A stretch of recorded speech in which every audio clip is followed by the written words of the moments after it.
Oi, eu sou Esther e você está ouvindo o Pod Mundo. Olá, amantes das relações internacionais, como vocês estão?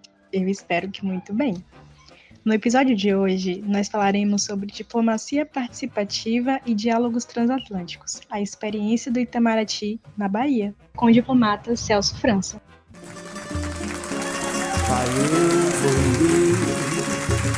O grito forte dos palmares que correu terras, céus e mares, influenciando a abolição.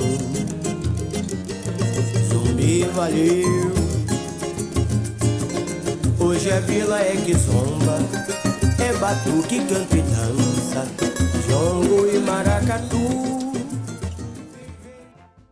Este é o samba enredo da Escola de Samba Unidos de Vila Isabel, chamado Kizomba Festa da Raça de 1988, que diz respeito a esses fluxos transatlânticos que iremos conversar nesta entrevista.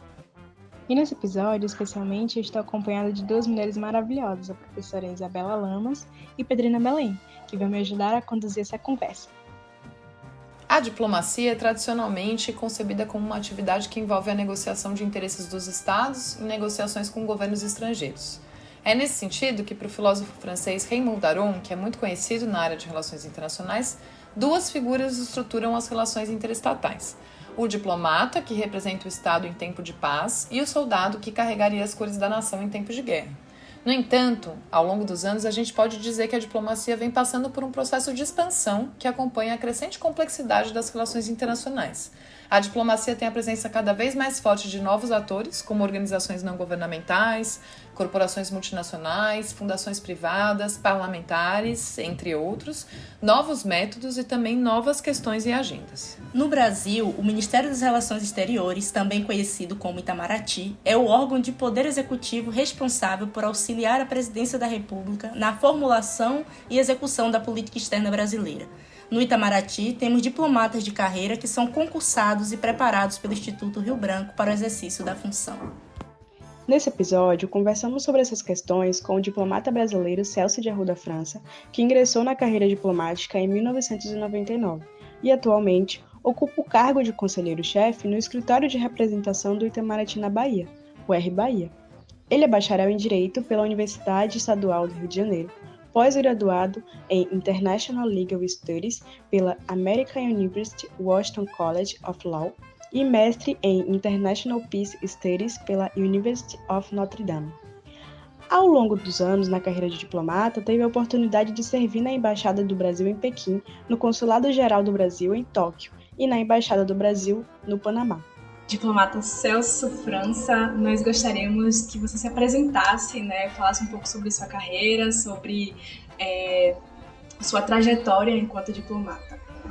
Eu sou carioca, da zona norte do Rio de Janeiro, muito influenciado pela escola de samba Unidos de Vila Isabel, porque eu nasci na região de Vila Isabel.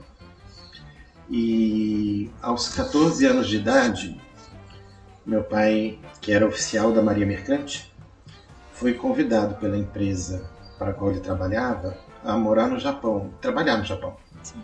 E aí fez uma breve reunião em casa, eu tinha 14 anos, meu irmão 13, e nós aprovamos a proposta. E nos mudamos. Imagina, você saindo da zona norte do Rio de Janeiro sem nunca ter entrado num avião.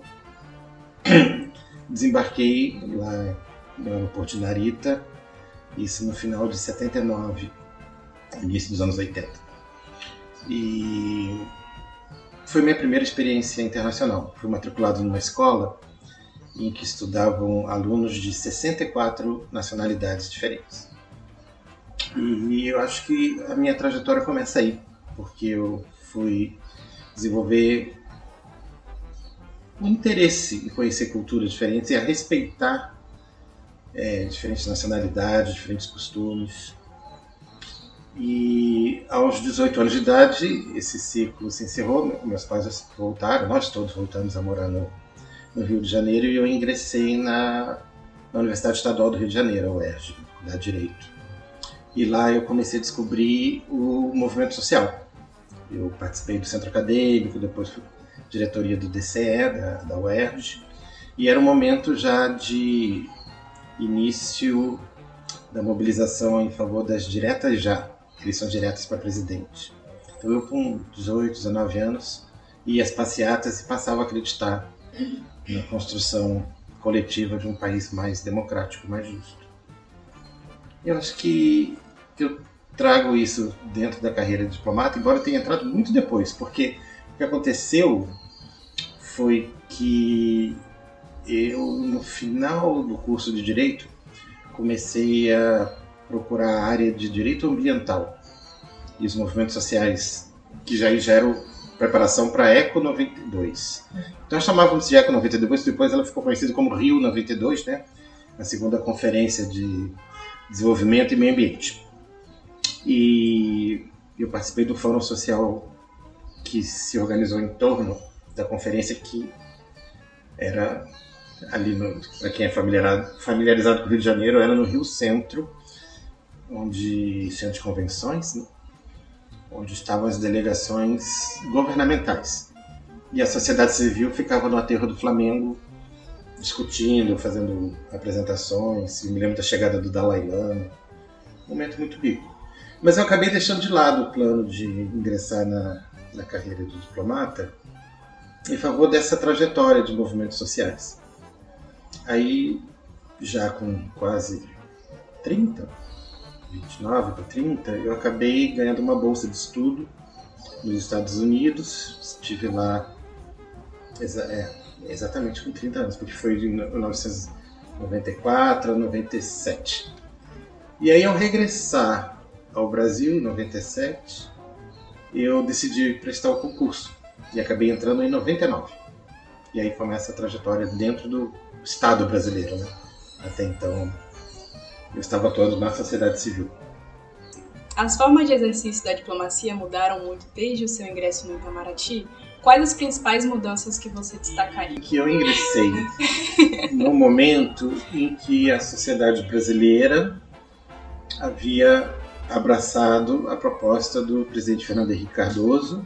Ele havia acabado de ser reeleito com uma ampla vantagem e havia a expectativa de que a liberalização da economia traria benefícios para grande parte da sociedade e também uma importância muito grande com a questão dos direitos humanos, porque muito se fala das vantagens introduzidas pelo primeiro governo do presidente Lula, a partir de 2003, né? Mas a verdade é que já em 96 o Brasil reconhece a competência da Corte Interamericana de Direitos Humanos, já é primeiro enviado ao Congresso Nacional o primeiro Programa Nacional de Direitos Humanos, Plano Nacional de Direitos Humanos, perdão. E dentro do Itamaraty, já começando a resposta, o início do debate sobre a diversidade racial, a importância de implementação de ações afirmativas, e foi pensado então o mecanismo de apoio a candidatos afrodescendentes com bolsa de estudo para aquisição de livros, matrícula em cursos preparatórios, né? Para preparação para o concurso que exige muito do candidato, né, e da candidata. Então, um momento de muito otimismo em relação ao futuro do Brasil e início do debate sobre a diversidade, que, por exemplo, não havia na minha turma, né? Primeiro que éramos poucos, né? No concurso que eu fiz entraram apenas 20. 17 homens, 3 mulheres, e todos da elite branca brasileira, de alguma forma. Então, não havia essa... Havia preocupação, mas ainda a preocupação não havia sido traduzida em termos concretos, né? E o que mudou dentro do Itamaraty, eu diria, primeiro, essa busca crescente pela diversidade, pela cada vez mais participação de mulheres. Eu acho que Na turma atual do Instituto Rio Branco, as mulheres já são 40%, quase metade. E eu teria que falar agora do que mudou no mundo, né? Assim, porque, como eu falei da liberalização da economia, era o auge da globalização, o início da Organização Mundial do Comércio. Havia também a expectativa de que o mundo avançaria nessa direção, e hoje, citando as palavras do secretário-geral das Nações Unidas na abertura da Assembleia Geral, agora, em setembro passado, há um alerta de que nós estamos retrocedendo, né? E uma preocupação grande. Celso, como que o Itamaraty tem apoiado a participação das comunidades tradicionais na formulação de políticas e decisões relacionadas a assuntos internacionais que afetam diretamente suas vidas? Pois é, eu, para responder essa pergunta, busquei conversar com alguns colegas e reler alguns documentos que foram aprovados recentemente, e me lembrei da Declaração de Belém, que nós chamamos, que foi assinada agora em agosto, iniciativa do presidente Lula de convocar os chefes de Estado e de governo dos países da região amazônica. Você deve se lembrar, são imagens lindíssimas, né? Da reunião em Belém do Pará, que era a ideia de que os problemas amazônicos devem ser discutidos pelos povos amazônicos, povos e governos. E muita ênfase aí nos povos, porque o evento foi todo marcado pela participação da sociedade civil, das organizações dos povos tradicionais. E há nesse documento, que foi aprovado no final, um compromisso de manter mecanismos para a escuta das comunidades tradicionais. E agora, coincidentemente, na semana que vem, 23 de novembro, haverá uma reunião dos chanceleres, porque aquela foi a reunião dos chefes de governo, né, e de Estado. Agora, a reunião dos chanceleres para avançar na implementação desse item específico da Declaração de Belém. Então, o trabalho diplomático, nesse caso, é negociar os textos e garantir mecanismos que sejam aprovados por consenso, né, entre os países. É a Organização do Tratado da Cooperação Amazônica, TCA. E que sejam depois garantidos, efetivados, né? Que não sejam apenas declarações de intenção que ficam guardadas em arquivos. E eu vejo muita mobilização do Itamaraty, dos meus colegas lá em Brasília, para que essa reunião tenha êxito. Celso, como é que isso aponta para mudanças no exercício da diplomacia? Aí voltando um pouco para aquela questão das mudanças, pois é, de quando você entrou até hoje, assim, como que isso que você acabou de relatar aponta para que hoje a diplomacia já não é mais a mesma que ela costumava ser, assim, né? No sentido dessa representação do Estado no centro e um controle maior. Eu acho que nós podemos ver uma evolução. Eu ingressei em 99, no final de um período em que o Itamaraty tinha praticamente a última palavra em temas internacionais, por causa da excelência dos quadros, pelo conhecimento das matérias em discussão, pela memória que o Itamaraty tem dos temas e pela pouca familiaridade que a gente de outros órgãos de governo tinha dos temas, né, para tentar influir na decisão. Mas você veja que eu estou falando ainda de órgãos de governo, né? Cresceu também a participação da sociedade civil, e aí também vale a pena mencionar o crescimento de cursos de graduação em relações internacionais, um interesse maior, né?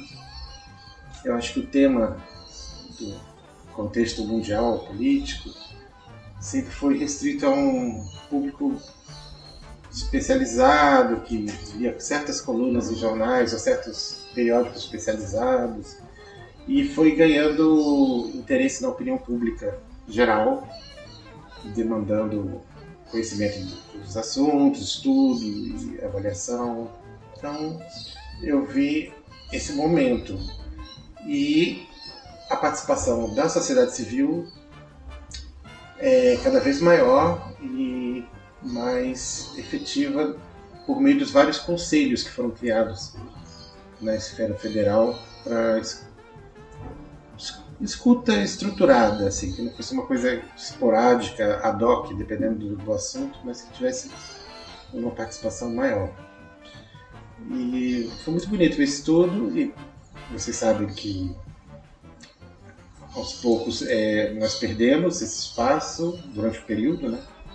Já no final do governo do presidente Michel Temer e durante o período do governo Bolsonaro, houve uma perda de interesse em dialogar com a sociedade civil sobre determinados temas. Não houve um encerramento radical, mas houve uma diminuição desse espaço. E agora estamos vivendo a retomada desse caso. Estou tentando ver uma pergunta que entre melhor na sequência, mas eu gostaria de entender sua perspectiva de diplomacia participativa e como ela dialoga com os diálogos transatlânticos. Eu queria entender um pouco sua perspectiva. Eu devo confessar que diálogos transatlânticos são, para mim, um tema de interesse, mas com caráter de novidade. Embora eu tenha atuado por um período pequeno, de 3 meses, na Embaixada do Brasil em Addis Abeba, que é a sede da União Africana. Isso foi em 2012, para a eleição do candidato brasileiro à direção-geral da FAO, o professor José Graziano da Silva. Fez um excelente trabalho, foi reeleito, deixou políticas estruturadas de segurança alimentar e nutricional na esfera global, e eu pude acompanhar as demandas do continente africano para essa área.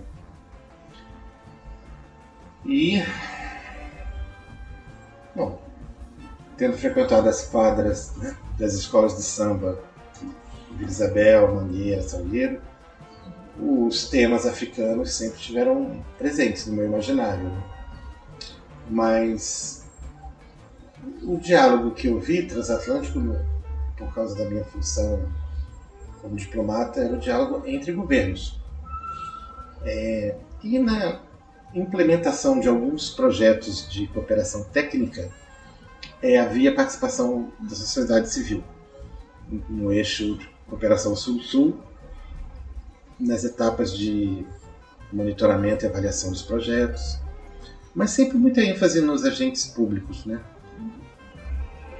Contrapartes eram sempre atores estatais africanos.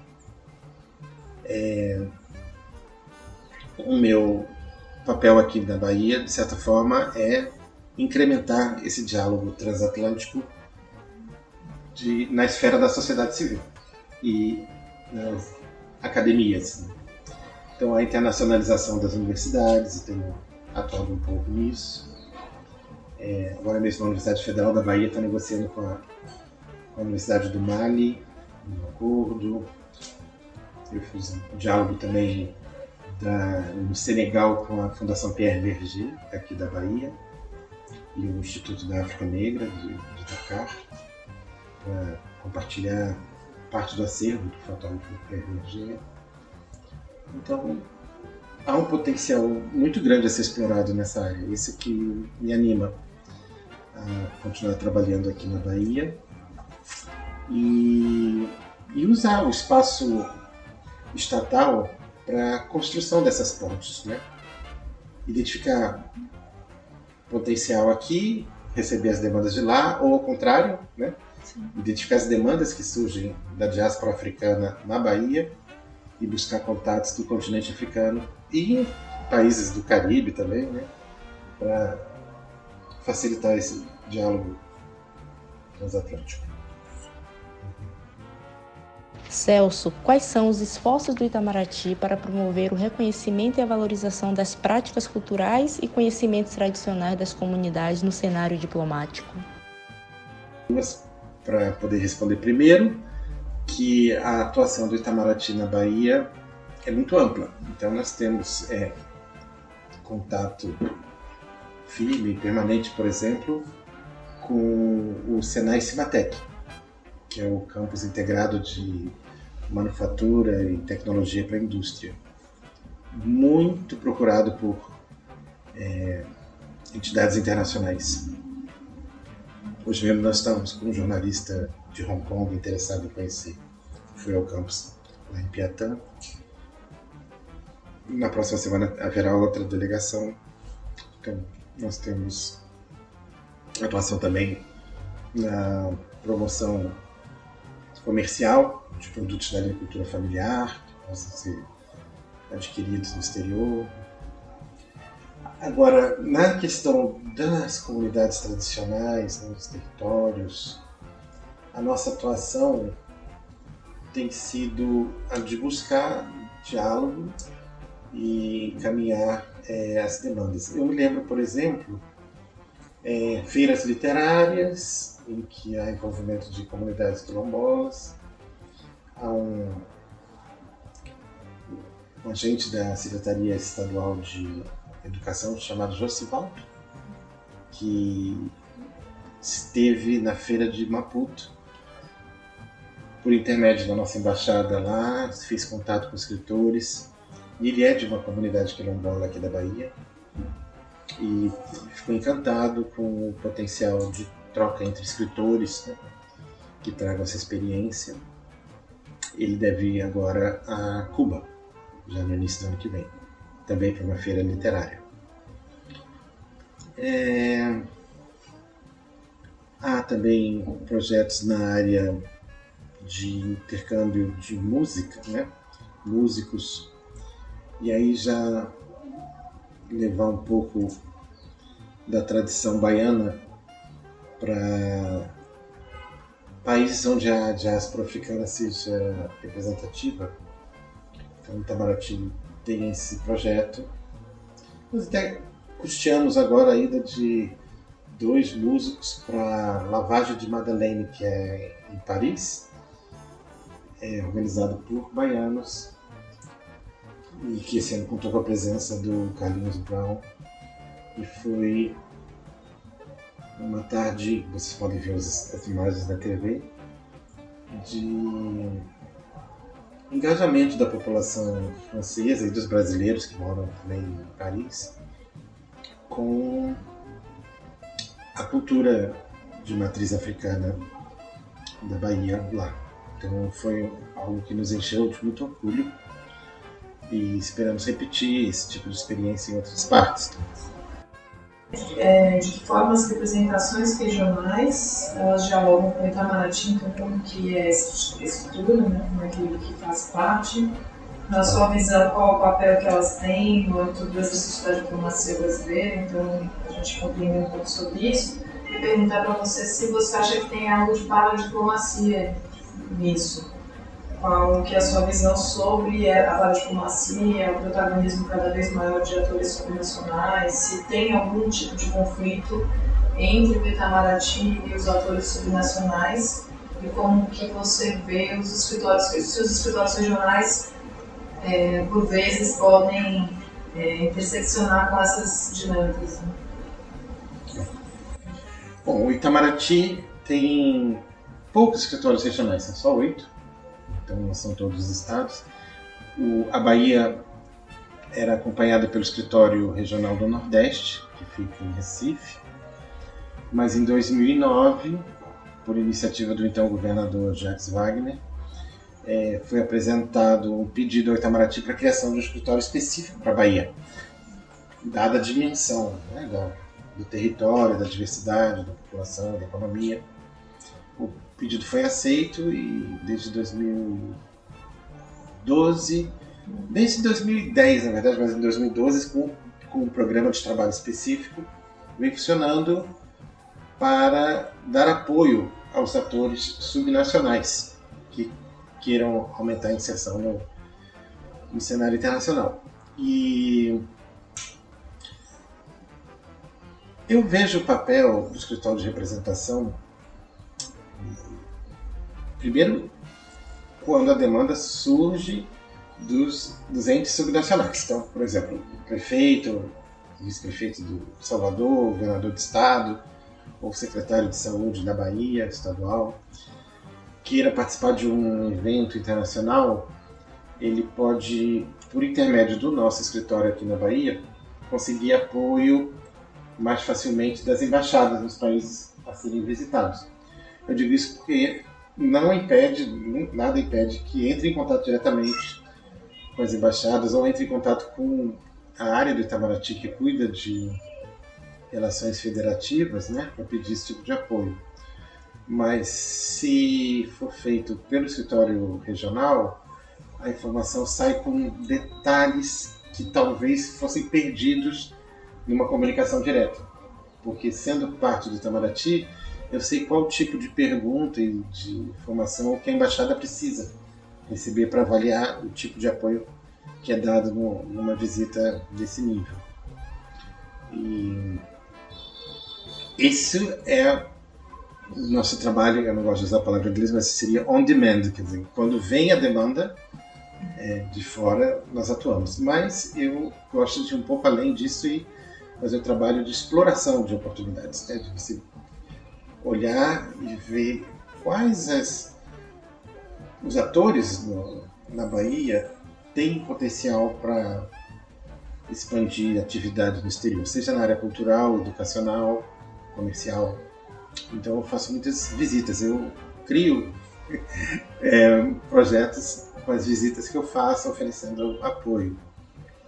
E aí a gente vê a riqueza da Bahia, né? A fonte inesgotável de experiências a serem compartilhadas com outros povos. Eu realmente vejo e espero ter os recursos e materiais e políticos para poder executar essa tarefa, esse programa de trabalho, que é o que nós vamos negociar, inclusive, para os próximos 3 anos. Estamos exatamente na fase de atualização do programa de trabalho. Sim. É complicado. Posso dizer até que o apoio à Unilab é item prioritário desse programa de trabalho. Por isso que é sempre uma satisfação recebê-las aqui. Então a gente pode dizer que existem sim agendas de política externa voltadas para introduzir comunidades e territórios locais nessa perspectiva internacional? Eu diria que estão sendo criadas, né? Eu acabei de citar o exemplo da Declaração de Belém para comunidades tradicionais na Amazônia. Existem atuações de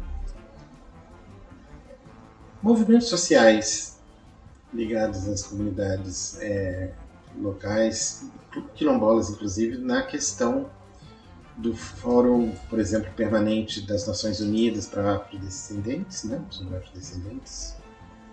O Brasil tem uma delegação ativa, com perspectiva de que alguma reunião do futuro próximo seja realizada no Brasil. Elas acontecem geralmente em Nova York, né? Sede da ONU. E no diálogo, né, que é produzido, compartilhado com os representantes. Mas acho que depende muito também da iniciativa das lideranças buscar essa interação com outros povos de outros países. E o Itamaraty, certamente, na atual conjuntura, vai aceitar e facilitar esse diálogo. Agora, assim, um momento mais curiosidade, que as perguntas todas se conectaram, né, que a gente estava fazendo aqui, mas qual o evento marcante durante sua carreira da diplomacia que você acha interessante trazer pra gente? Bom, vamos lá. Primeiro, eu citei rapidamente que eu estive na campanha do então candidato, né, brasileiro José Graziano da Silva à direção-geral da ONU, e a eleição primeira dele foi muito disputada. Eu não me lembro o número exato, mas seria uma vitória de 74 a 71, ou seja, 3 países votaram no Brasil a mais do que no candidato, que era muito bom também, da Espanha. E eu estava na sede da FAO, em Roma, no dia do anúncio do resultado. Lá o voto é secreto, numa urna, né? Então há um presidente de mesa que lê. E quando foi anunciada a vitória do candidato brasileiro, eu vi uma delegação africana enorme comemorando como se fosse um gol numa Copa do Mundo. A alegria tremenda. E eu fui conversar com esses diplomatas, eles eram do país da CPLP, mas também Zimbábue, África do Sul, Tanzânia, e eu fiquei bastante impressionado com o grau de felicidade desses países pela eleição de um candidato brasileiro. Então esse foi um momento que talvez dentro da carreira tenha me enchido assim, mais de satisfação, de orgulho, né, de estar fazendo a coisa correta. Como diplomata, eu tive uma atuação à margem do Itamaraty, mas que eu pude ajudar a família da assessora da Marielle Franco, que sobreviveu ao assassinato, né? Ela estava no carro com a Marielle, e ter podido ajudar essa família no período que eles precisaram ficar no exterior, logo depois do assassinato da Marielle. Eu morava em Roma e eles ficaram lá em casa, e foi também outro momento que eu me senti muito útil para a humanidade. Agora, no plano assim, de curiosidade pessoal, ter participado de um movimento pacifista no Japão, na ilha de Okinawa, em oposição à ampliação da base militar americana, foi algo muito impressionante, porque eu vi a força desse movimento pacifista no Japão e até então eu não conhecia. E percorrer o interior da China também, e visitar províncias no interior onde poucos ocidentais haviam ido, né? Porque não eram destinos turísticos, e sentar e tentar conversar um pouquinho lá. Pouquíssimo de mandarim que eu aprendi. Também é algo que eu acho que eu vou guardar como memória assim, por muito tempo. E um terceiro gesto que eu tive a oportunidade de executar em favor da mensagem de paz foi visitar um sobrevivente da bomba atômica de Nagasaki, lá na cidade de Nagasaki, em 2014, quando eu fiz a entrega de um presente de uma amiga histórica que morava em Brasília. Minha professora de japonês, Yada Sensei, pediu-me que levasse um omiyage, que é a palavra de presentinho, lembrancinha, para um amigo. Eu estava indo para o Japão, trabalhar no consulado do Brasil em Tóquio. Ela falou, já que você está indo para o Japão, se você puder encontrar o meu ex-professor, e nós estamos falando de uma amizade entre eles de 6 décadas, né? E eu fui lá na cidade natal de Nagasaki, e no dia em que a cidade para lembrar as vítimas da bomba, né, que é 9 de agosto. Então foi um gesto bonito ter participado desse reencontro entre eles. Celso, como que as relações de poder estão estruturadas no Itamaraty em termos de carreira e aquilo que se almeja em termos de posição, lugares a ocupar em países correspondentes a esses lugares. Então, um pouco dessa estrutura de relações de poder aqui no Itamaraty, se você puder falar, e como que você se relacionou com isso ao longo da tua trajetória, e retomando um pouco a sua trajetória a partir disso, porque no início você nos fala algo que chama muita atenção, que é essa entrada um pouco tardia, mas ainda jovem no Itamaraty, e que você tinha uma atuação na sociedade civil, e você foi ocupar um dos espaços mais institucionalizados do Estado e certamente o mais institucionalizado em termos de projeção internacional. E aí, como que você se entende? Aí já é uma pergunta muito pessoal, mas se você puder contar a sua trajetória, levando em consideração como você se entende nesses lugares, né, das relações de poder, porque por mais que o Brasil seja um país periférico, no sistema internacional não tão periférico assim para alguns, né, um país emergente, e aí todas essas categorias que são contestadas também, né, tem uma disputa política em todos os sentidos, mas essa posição do Brasil, que certamente não é uma posição de país desenvolvido, ao mesmo tempo, em determinados momentos da nossa história, alinhamentos diplomáticos bem importantes, como relações de poder hegemônicas, outros de rompimento. Você pegou um momento importante de rompimento, né? Acho que você teve esses anos. Se você puder contar um pouco disso pra gente. Muita coisa. Bom, os meus colegas de turma de Rio Branco devem se lembrar, sem maiores dificuldades, que eu era um colega atípico no sentido de que eu entrei sem ter muita noção do que era a carreira. Pouco contato que eu havia tido com diplomatas tinha sido nos Estados Unidos com o Departamento de Estado, porque eu trabalhava numa organização internacional de direitos humanos que mantinha reuniões de trabalho com diplomatas do State Department, né? E para discussão de casos concretos. E eu via uma informalidade do lado americano que eu achei que havia também no Brasil. Então, quando eu cheguei, assim, eu nem sabia que você tinha classes assim tão divididas e hierarquizadas dentro da forma como o Itamaraty é estruturado, né? E então eu nunca me apeguei muito ao projeto de ascensão na carreira como prioridade. Eu busquei mais usufruir da carreira para crescimento espiritual, até mais do que o profissional, talvez, e teria sido uma falha minha, porque eu tenho um enorme respeito pelos colegas que se dedicam, que trabalham e que aprendem e que se aperfeiçoam com o tempo e que estão cada vez melhores e crescem, e eu acho isso um estímulo também para proporciona um ambiente de trabalho onde todos estão motivados para o estudo, para crescimento profissional, capacitação, né? E há um reconhecimento interno para isso. Quanto à estrutura de poder interna,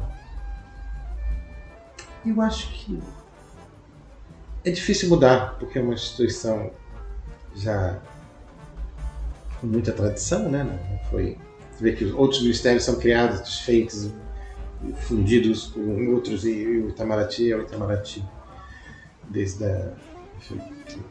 pelo menos no início da República, mas também já com estrutura diplomática interior, e passou por várias reformas internas, claro, mas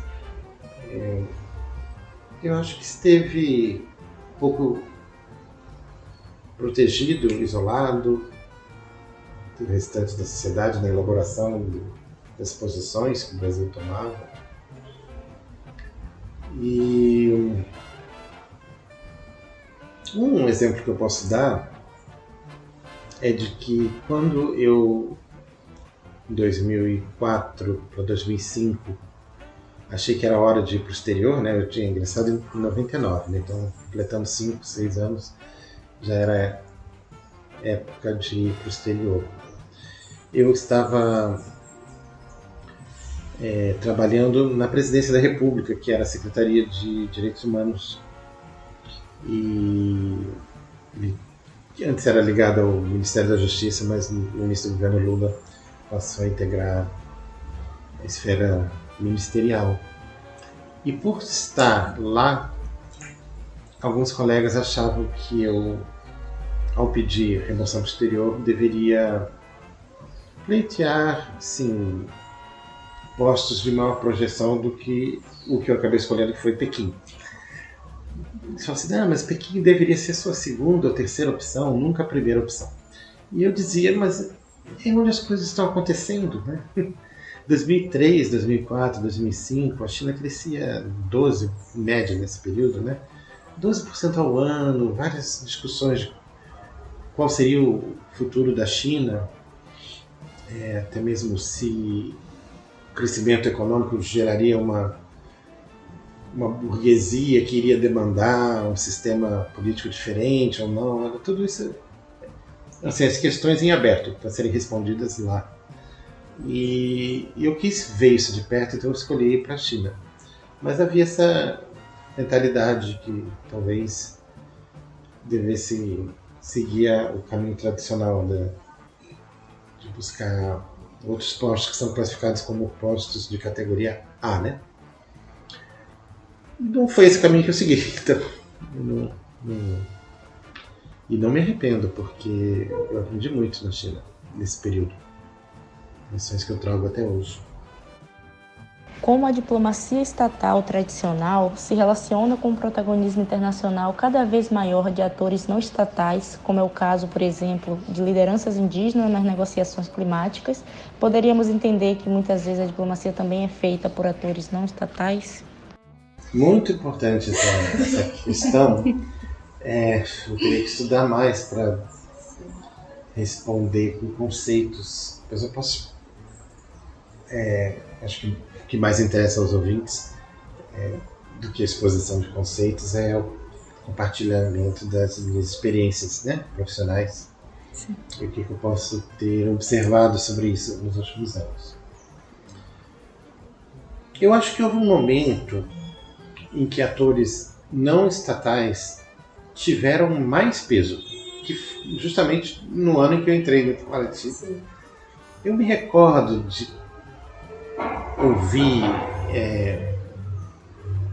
por exemplo, relatórios da Anistia Internacional ou da Human Rights Watch, né, criticando determinadas práticas no Brasil, recebidos com muito peso pelos agentes estatais, né? Então, Secretaria de Segurança, Polícia Federal, Itamaraty, Presidência da República, todos respondiam a esses relatórios de uma forma muito respeitosa, de tentar implementar as decisões. E eu acho que essa influência diminuiu nos últimos anos. Eu não falo de 2023 com o presidente Lula, a tendência é voltar a isso, mas no plano mais geral, no mundo inteiro, né? E aí agora eu preciso falar da questão do conflito Israel-Palestina em andamento, né? Que a gente vê a dificuldade de implementar nem era mais cessar-fogo, era uma pausa humanitária para atendimento de vítimas que estão em hospitais. Eu acho que não deveria ser tão difícil, né? Conseguir um acordo em torno disso, mas você vê que não é fácil. E então, não sei se é algo restrito ao mundo ocidental, mas eu vejo uma perda de influência de atores não estatais em relação ao que houve alguns anos atrás. Isso me preocupa, então eu diria que o espaço para diplomacia não estatal, e eu acho que estou sendo um pouco ousado a falar isso, né? Mas é o que eu observo, diminuiu. Eu acho que nós estamos cada vez mais reféns de agenda de segurança internacional, preocupações, né? Citei questão da Palestina e Israel, mas poderia ter citado Rússia e Ucrânia também, que é um absurdo, e que ter chegado a esse ponto, né? Com a falta de perspectiva de uma solução negociada para esse conflito também, e ali entre dois povos que até pouco tempo não tinham uma rivalidade tão acirrada, né? Viveu inclusive na União Soviética. Eu acho que nós estamos caminhando assim, para uma fase, e aí eu gostaria de resgatar o discurso do secretário-geral da ONU na abertura da 78ª, né? Essa sessão agora em setembro passado. Aí ele falou antes do Lula, nós falamos que o presidente Lula abre o debate, mas antes do pronunciamento do Brasil é feito o pronunciamento do secretário-geral da ONU. E ele fala sobre isso, mais ou menos dessa forma, de que os líderes que estavam ali reunidos na Assembleia Geral da ONU deveriam refletir sobre o que querem, que futuro que eles querem. É uma volta à Guerra Fria? É uma volta a uma agenda centrada nos Estados, com preocupação dentro da visão realista das relações internacionais, né? De poder militar, de segurança, ou se ainda haveria tempo para retomar a agenda da cooperação. Eu acho que ele diz isso em outras palavras, e eu entendi o alerta dele e tendo a concordar com essa visão. Partindo do que você mencionou de eventual diminuição do poder de influência, digamos assim, dos atores não estatais, o próprio exercício da diplomacia, eu questiono que tipo de atores não estatais, né? Assim, a gente quando fala de atores não estatais está falando de uma pluralidade bem grande. Na verdade, a gente pode falar desde aquilo que você estava falando do Instituto de Representação Regional, que lida com várias temáticas, então desde investidores internacionais, fundos de investimento, corporações, a sociedade civil, de maneira geral, que são a sociedade civil mais clássica, que a gente entende, organizações não governamentais, etc., até uma área que aí sim parece que o protagonismo tem sido mais arrebatador, né, que do que eu observo, né, são as populações indígenas e quilombolas. E essas populações, comunidades tradicionais, e como está se ganhando uma projeção internacional nunca antes vista na história da modernidade, atravessada pelo colonialismo e etc. Então a gente nunca viu essa análise de conjuntura, também é uma interpretação, sempre estamos com eles atravessando nossos olhos, né? Mas eu acho que nunca se viu nada parecido. Então, a gente complexificar que atores não estatais que perdem ou ganham influência e que tipo de mobilização que está acontecendo. Porque quando a gente vai olhar para as COPs, por exemplo, tudo bem que por enquanto é uma coisa basicamente midiática. Você coloca uma representação, uma liderança indígena para fazer um discurso, mas na prática os mecanismos decisórios são todos intergovernamentais, o que faz com que o poder de influência continue restrito. Mas não sei se você tem uma observação a fazer nesse sentido. Isso é algo que tem me inquietado e conduzido aí também percurso que cruza com a pesquisa de Pedrina muito. Porque são coisas, por exemplo, inclusive você que dialoga com direitos humanos, você acionar a Corte Interamericana de Direitos Humanos contra o Estado brasileiro, e quem está fazendo isso é uma articulação dos povos indígenas do Brasil com advogados indígenas, é algo sem precedentes que ganhar do Estado brasileiro. ter sujeito reconhecido. Esse é o né? direito reconhecido, você está. E aí eu entendo, né, a posição delicada do diplomata falar sobre isso, mas eu imagino que essa é a próxima trincheira que a gente tem que ocupar e que a gente tem que compreender o quanto antes, porque parece que a solução, parte da solução possível para o momento de encruzilhada maior que nos encontramos está nisso. Modesta opinião. Mas também não sei o que você pode dizer ou não em relação a essas questões, né? Mas são bastante... chamam muita atenção. Quanto à demanda trazida de lideranças indígenas e advogados indígenas perante o sistema interamericano, eu acho que há uma tendência, se seguirmos o caminho da democratização no Brasil, né? Por esse período difícil que nós atravessamos, de buscar composição, né?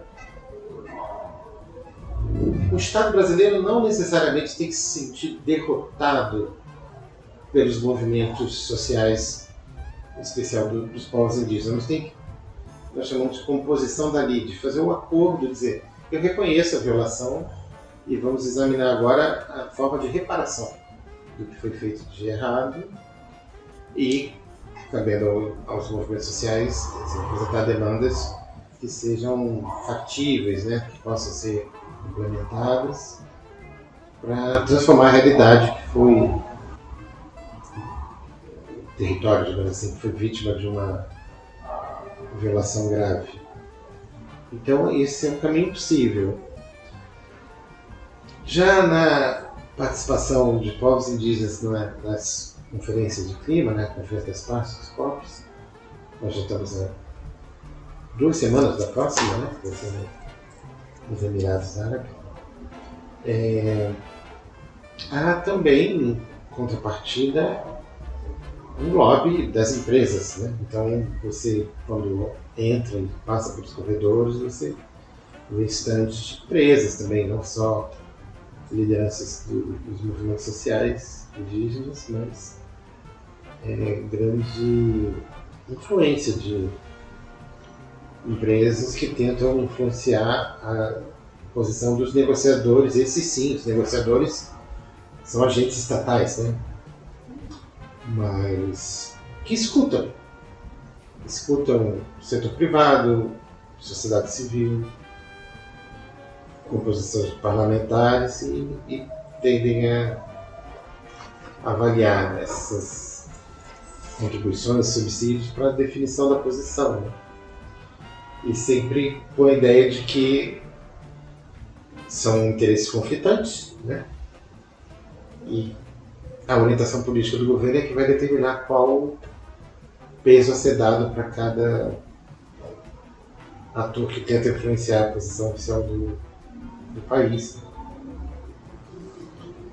Eu acho que legítimo, faz parte do jogo democrático. É importante também que os movimentos sociais tenham podcast, como nós estamos fazendo hoje, para que sejam debatidas as visões que nem sempre aparecem na mídia corporativa tradicional,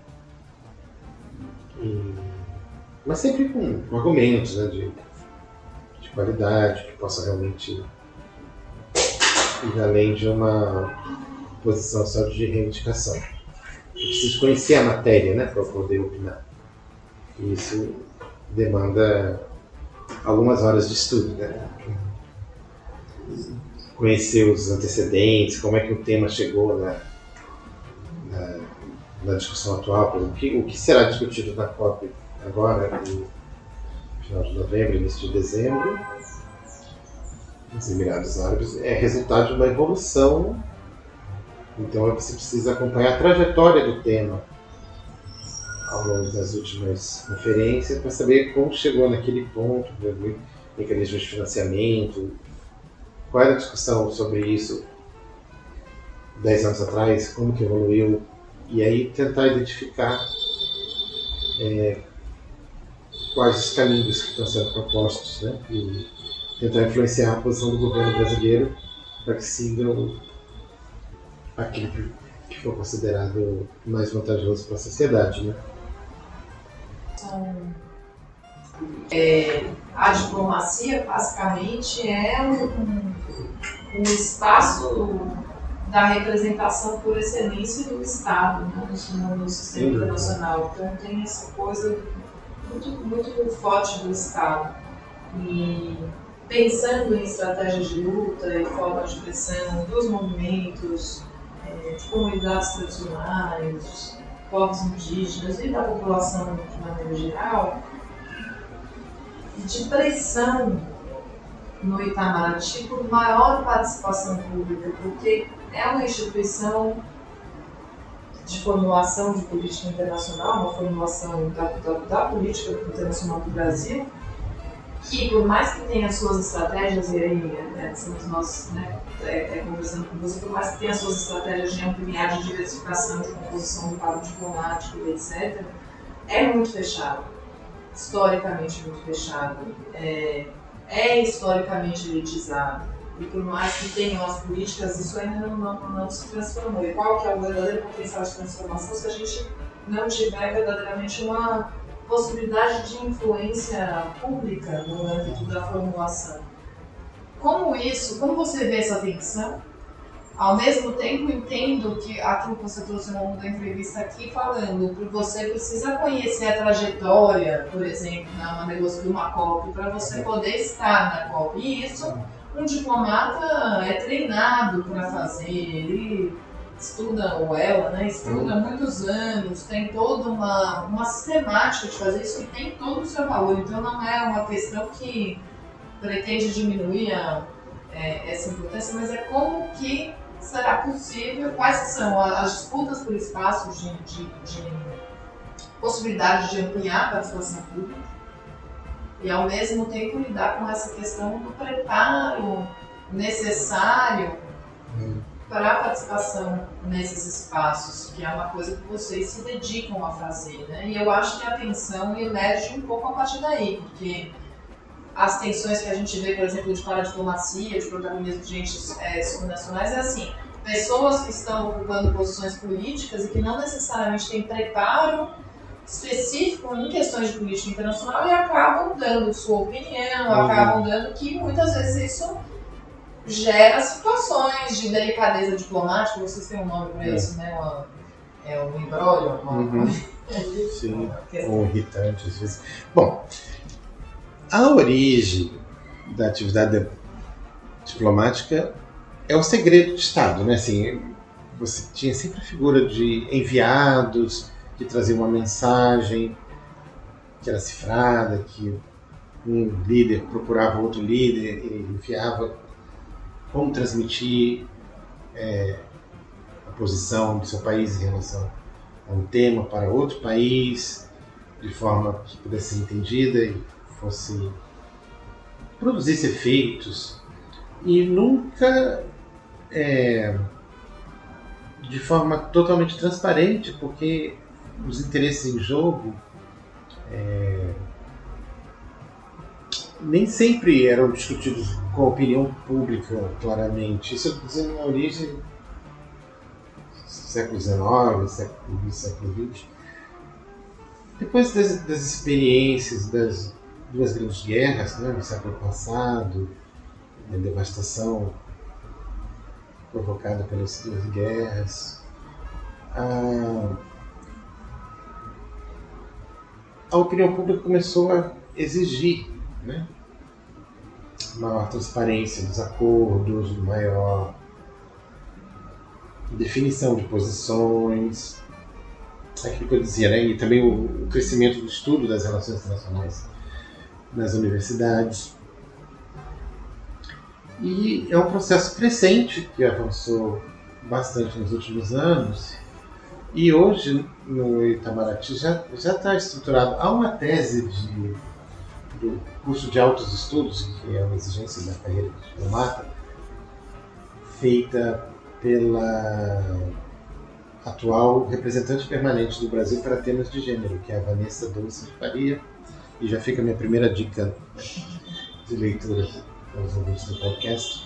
Vale muito a pena, porque ela sistematizou essa evolução histórica da participação da sociedade civil desde Sarney, na verdade começou, bom, não é à toa que começou com a redemocratização, né? Os primeiros conselhos, depois pelos 8 anos do Fernando Henrique Cardoso, as reuniões do Mercosul, reuniões que o Mercosul promove para a sociedade civil, desde a agricultura familiar, gênero, eu entendo que vai ter uma de questão racial agora, nos próximos dias, e de direitos humanos, esse mecanismo de Mercosul de direitos humanos.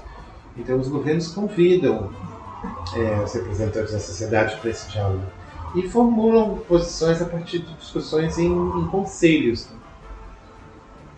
Até onde isso pode chegar sem descaracterizar a atividade diplomática é algo a ser visto ainda. Eu me lembro uma vez, quando eu estava na Secretaria de Direitos Humanos da Presidência da República, no primeiro governo do Lula, algumas associações do Movimento Nacional de Direitos Humanos queriam definir quase que numa assembleia como o Brasil deve votar nas resoluções da época da Comissão, agora Conselho de Direitos Humanos, né, em Genebra, quando era um projeto de resolução contra um determinado país, qualquer país. E aí essas decisões são tomadas a partir de avaliação de conjuntura feitas pelo governo brasileiro, mas a ideia era quase que retirar do Itamaraty essa prerrogativa para que fosse colocado em assembleia. Vamos condenar o país X? Vamos, né? Por 12 votos a 7, as associações de direitos civis e direitos humanos decidem que o Brasil deve votar sim. Então, essa, digamos, tentativa me incomodava um pouco porque as associações de direitos humanos, né, os movimentos sociais de direitos humanos, não são exatamente representativos. Eles são lutas que devem ser incorporadas, mas não passaram pelo crivo de eleição legislativa ou pelo cargo executivo a ponto de desfazer a posição de um presidente da República que foi eleito. Então, às vezes eu achava que havia uma vontade de retirar da esfera do poder estatal a tomada de decisão, não só influenciar, não só argumentar, né? Mas, no fundo, quase que tomar o protagonismo. Eu é que vou decidir como o Brasil deve votar no Conselho de Direitos Humanos. E eu achava aquilo um pouco além do que era esperado dos movimentos sociais na construção da posição brasileira.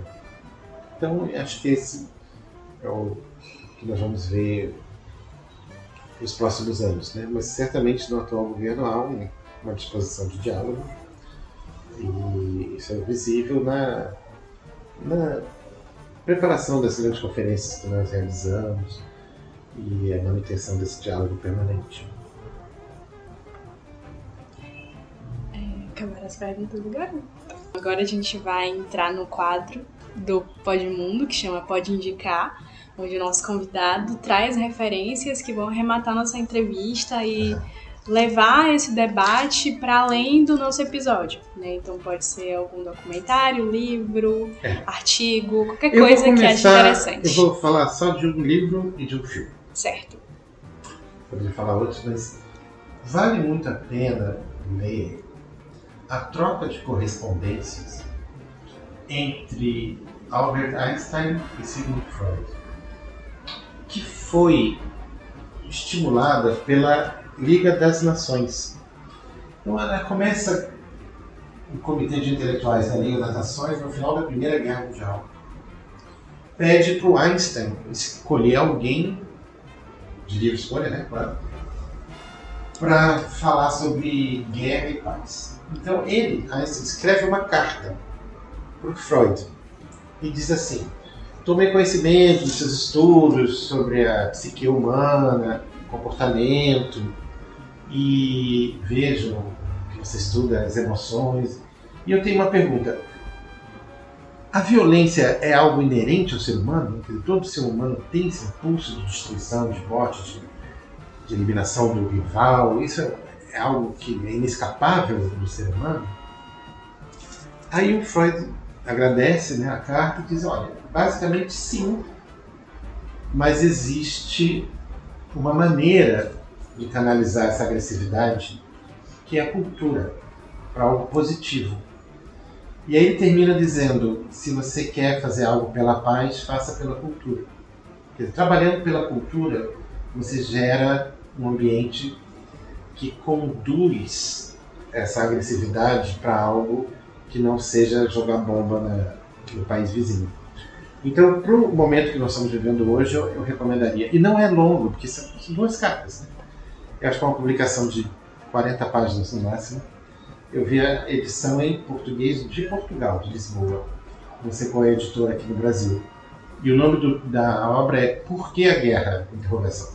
Então é Einstein perguntando para o Freud por que a guerra? Por que os homens se matam? Isso é algo que não tem como contornar por causa da essência dos instintos, né? E o Freud diz que em parte seria, porque existe, né?